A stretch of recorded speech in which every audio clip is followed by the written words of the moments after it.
স্বামীজি বলেছিলেন, জীবে প্রেম করে যেইজন সেইজন সেবী সেই ঈশ্বর। আর সোশ্যাল মিডিয়া তো আজকাল তর্কের মধ্যে ভাগ হয়েই রয়েছে যে বাবা মহাদেবের মাথায় দুধ ঢাললে তা অপচয় হয় নাকি তার আধ্যাত্মিকতার বহিঃপ্রকাশ।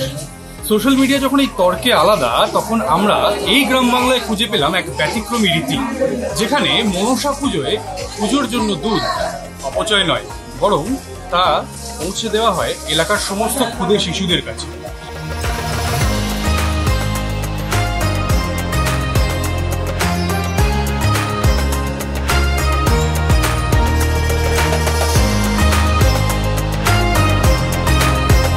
ফলো করুন বর্তমান, চোখ রাখুন আমাদের ফেসবুক, ইনস্টাগ্রাম, এক্স ও ইউটিউব চ্যানেলে।